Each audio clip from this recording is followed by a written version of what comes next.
Bonjour à tous et bienvenue. Vous êtes sur Victoire Live et nous sommes dans l'émission Homme Live. Voilà la première émission de la production Victoire Live.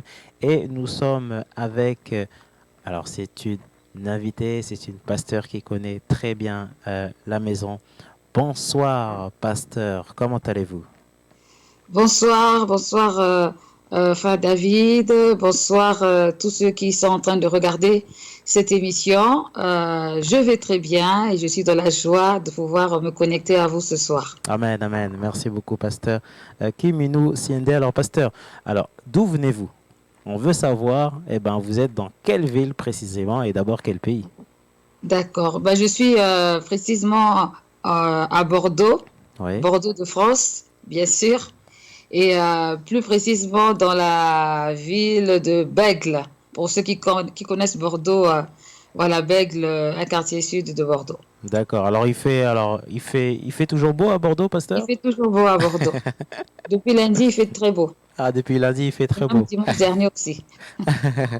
Alors, pasteur, on va parler bien sûr du confinement, voilà, mais avant de pouvoir discuter de ce thème, je rappelle à tous les auditeurs que nous sommes en direct sur Victoire Live. Voilà, si vous avez des questions à poser, n'hésitez pas à revenir directement auprès de notre production.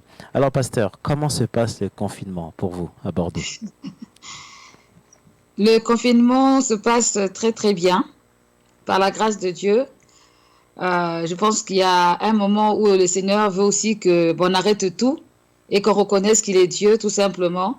Alors, je pense que c'est un temps que le Seigneur avait programmé pour repositionner aussi chacun, Oui, oui, spirituellement, mais aussi physiquement, parce qu'on d'accord. court tout le temps, Oui, à gauche, à droite, on est toujours en mouvement pour faire quelque chose. oui, Et certes que c'est une situation dramatique qui a conduit à cela, oui. mais en tout cas, en ce qui me concerne, le confinement se passe très bien. Et d'ailleurs, le temps passe trop vite. Et Voilà.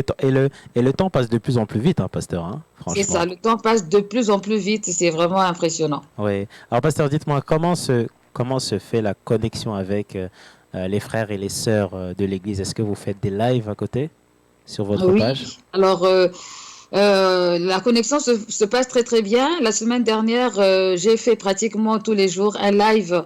C'est ce que le Seigneur a mis à cœur, un live d'encouragement, d'exhortation et d'adoration. Et cette semaine, nous sommes en semaine de prière, justement, qui a commencé du lundi et qui se termine normalement ce soir. Et par la grâce de Dieu, donc, nous passons des temps de prière via des téléconférences, comme on appelle ça, par téléphone, tous les soirs. Et nous nous connectons tous ensemble pour prier ensemble face à la situation sociale actuelle, mais aussi pour d'autres raisons. Et par la grâce de Dieu, on arrive à communier les uns avec les autres. Certes qu'il y a l'écran qui peut faire défaut ou encore le téléphone, mais je pense qu'aujourd'hui, nous sommes plus limités par ces choses parce que quand on veut, on peut. Et on arrive vraiment à passer des temps de communion spirituelle tous ensemble via des réseaux sociaux, Facebook, WhatsApp, Instagram, par la grâce de Dieu. Voilà. Amen, amen. Alors, pasteur, en écoutant les médias du monde, on s'en rend compte que ben, les nouvelles ne sont pas très, très, très rassurantes. Est-ce qu'il faut toujours se connecter, pasteur? Parce qu'on a l'impression que plus on écoute les médias du monde, plus il y a de la tristesse. Qu'est-ce que vous en pensez de tout ça? Moi, je pense que plus on regarde les médias, plus on sent qu'on va mourir demain. Donc, je pense que c'est important de s'informer, c'est vrai. On peut regarder pendant un instant pour faire un bilan peut-être de la journée, parce qu'on a aussi besoin d'avoir des sujets de prière qui sont en rapport, en relation avec ce qui se passe dans notre monde. On n'est pas dans le ciel, on est encore sur la terre. Mais se mettre à regarder, je sais pas, à fouiller quelle est la dernière information, je crois que ça, c'est pas une bonne chose à faire, parce que la Bible déclare que la foi vient de ce qu'on entend. Et ce qu'on entend vient de la parole de Dieu. Alors, si à longueur de journée, dès qu'on se réveille, on est sur son téléphone, son ordinateur, la télévision, pour regarder et voir qui est mort, qui n'est pas mort, qui est vivant, qui n'est pas vivant, je pense qu'à un moment donné, on perd le cap. Il faut faire vraiment attention à ce qu'on entend et à ce qu'on voit. pour ne pas se laisser influencer par l'atmosphère spirituelle. Donc, c'est bien de s'informer parce qu'on ne doit pas être utopique dans notre petit monde, non, mais l'information doit servir à prier, à avoir des bonnes attitudes, à avoir prendre des bonnes décisions et non à se comporter comme les gens du monde. Parce que de toute façon, en regardant les informations, tout est mauvais. D'ailleurs, dans les informations, on montre très rapidement ceux qui sont guéris et on reste très longtemps sur ceux qui ne sont pas guéris. Donc, il y a déjà une concentration sur les mauvaises nouvelles. Alors, il faut faire attention, il faut avoir du discernement. Voilà. Pasteur, en tant qu'enfant de Dieu, est-ce que c'est le moment de se rapprocher un peu plus de Dieu? Comment ça se passe? Je pense que c'est le moment de se rapprocher de Dieu tous les jours. Maintenant ou demain ou après-demain, on doit se rapprocher de Dieu tous les jours parce que, en dehors du fait qu'il y ait l'épidémie du coronavirus, certes, mais il y a aussi d'autres choses à côté de nous qui peuvent faire qu'on va rencontrer le Seigneur très, très rapidement, avant même que l'enlèvement arrive. Voilà, chacun a une famille, a des circonstances. La vie sociale, elle continue, elle était déjà, elle va encore continuer. Il y a beaucoup de choses au quotidien qui font que il faut se soucier quand même de son éternité. Et effectivement, religieusement, on va dire que oui, c'est le moment de se rapprocher encore plus, mais je crois qu'on doit se rapprocher tous les jours du Seigneur. Amen, parce que d'abord, se rapprocher de Dieu, c'est une question de relation. Ce n'est pas une question de peur, ce n'est pas une question de voilà, demain c'est le tremblement de terre de la fin du monde. Non, c'est surtout une question de relation et on doit, en tant qu'enfant de Dieu, aimer ardemment, être en présence de Dieu tout le temps, à chaque instant, quelles que soient les circonstances. Alors, c'est vrai que bibliquement parlant, Jésus parlait aux disciples dans Marc 13, il leur disait de faire attention lorsque les événements arriveraient, parce que ça signifierait que le Fils de l'homme serait à la porte. Bon, c'était quand même il y a plus de 2000 ans. Alors nous, aujourd'hui, on est quand même, je pense, encore plus sensible aux paroles du Seigneur, parce que il revient chercher son Église, l'Église sans tache ni ride. Et l'Église, c'est pas le bâtiment, ce n'est pas une confession dans le sens où ce n'est pas l'église triomphante le rocher, mais c'est chacun qui constitue l'église et qui doit se préparer soit au retour du Seigneur, soit à rencontrer le Seigneur, tout simplement. Ouais. Pasteur, est-ce que vous êtes triste par rapport à tout ce qui se passe ou est-ce que vous gardez cette foi parce qu'il faut quand même conserver cette foi? Alors, je vais dire oui et non. Triste parce qu'il y a beaucoup de personnes qui sont mortes, personnes qui sont mortes sans connaître le Seigneur. Et en tant que chrétien né de nouveau, nous savons que quand on est sans le Seigneur, c'est l'enfer qui attend. Et c'est vraiment dommage parce que même si parfois on peut dire, voilà, il y a 2 morts, il y a 4 morts, mais c'est toujours 2 morts ou 3 morts de trop. Ce sont des familles endeuillées, ce sont des enfants peut-être qui manqueront de père ou de mère. Donc, cette affection, cette compassion humaine, humainement parlant, emmène quelque part quand même la tristesse, sachant aussi que ça n'arrive pas toujours qu'aux autres. Ça peut arriver à n'importe qui. Moi-même, dans ma famille, il y a 2 membres de ma famille qui étaient atteints, mais par la grâce de Dieu, ça va, ils vont bien. Donc, c'est un peu ce côté de tristesse qui peut venir quand on entend voilà, les morts ou encore les manques de moyens qu'il y a à gauche, à droite. Par contre, très contente de voir que grâce à cet événement dramatique, les chrétiens se sont levés en prière. Amen. Beaucoup se sont levés en prière. Et Facebook est envahi de cultes.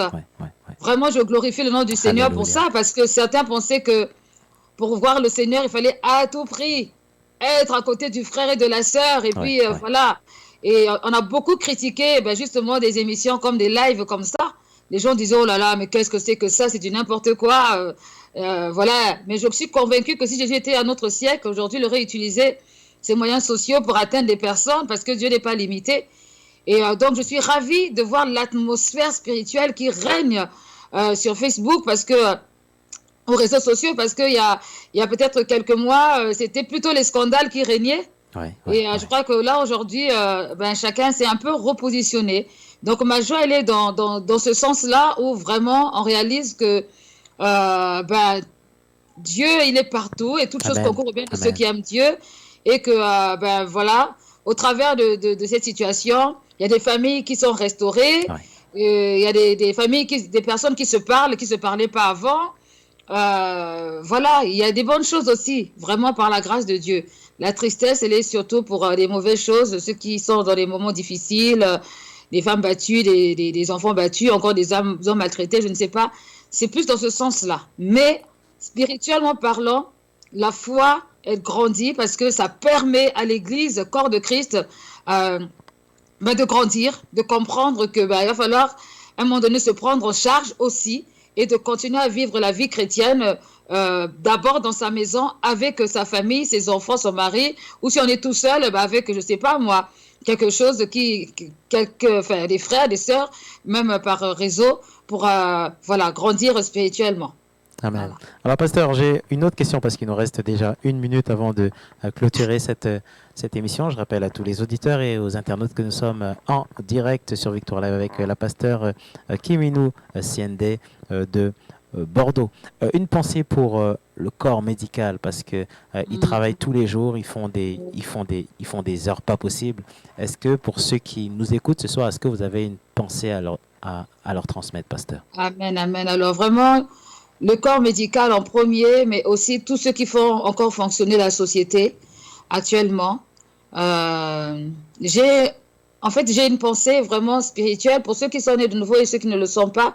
C'est qu'ils ont décidé de donner leur vie pour les autres. Et Jésus a dit qu'il n'a pas le plus grand amour que de donner sa vie pour ses amis. Et vraiment, c'est un acte d'amour.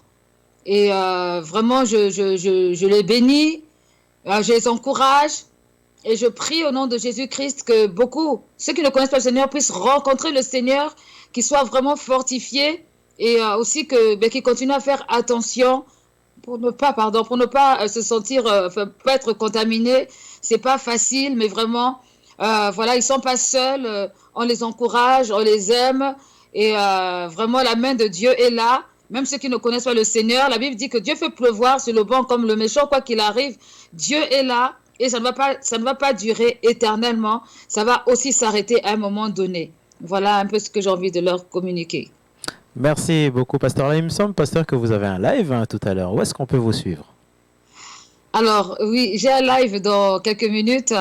Donc, on peut me suivre sur le compte Kiminou Siende. Kiminou Siende. Et ce sera un live spécial louange et adoration.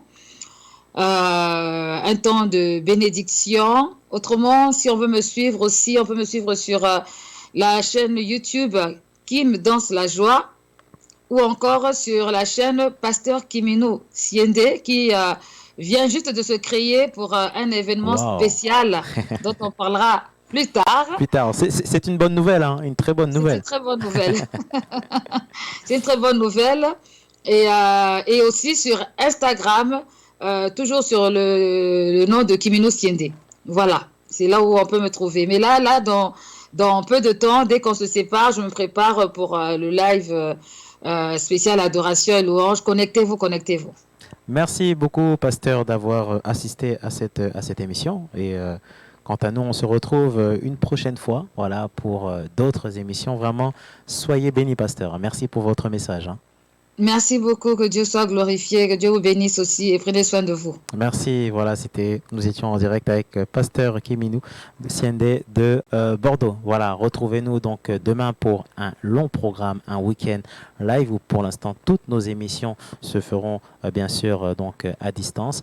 Et on va passer aussi un temps dans la prière à partir de demain soir de 20h jusqu'à 20h30, voilà, où il y aura beaucoup de surprises. Quant à moi, je rends l'antenne. Soyez bénis. Au revoir. Merci.